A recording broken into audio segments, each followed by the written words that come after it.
sống anh như đổi thay, có em luôn bên anh, yêu anh. Dù mai đây ra sao, cuộc đời dẫu bao gian lao, thì hãy hứa với anh được không? Hãy bên anh thật lâu và yêu anh suốt đời này.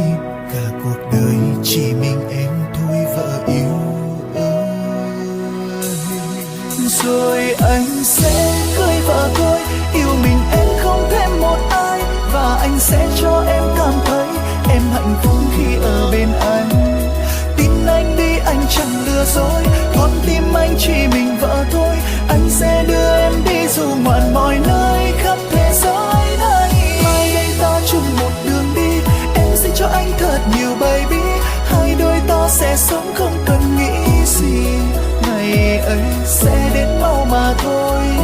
Không xa vời nữa đâu vợ yêu ơi, xin hãy bên cạnh anh và yêu anh.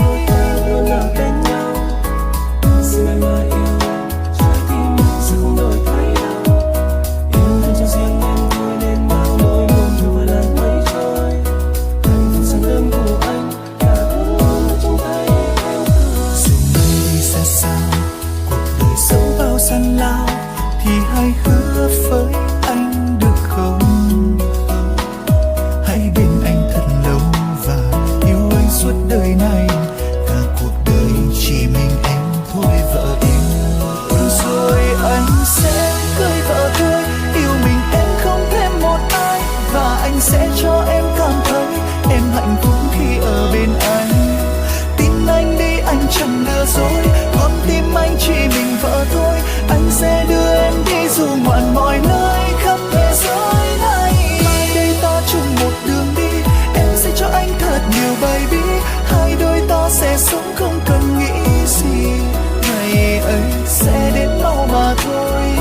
Không xa vời nữa đâu vợ yêu ơi, xin hãy bên cạnh anh. Rồi anh sẽ cưới vợ tôi, yêu mình em, mỗi em, cho anh cảm thấy hạnh phúc khi ở bên anh. Tin anh đi, anh chẳng lừa dối, con tim anh chỉ mình vợ thôi. Anh sẽ đưa em đi dù ngoạn mọi nơi.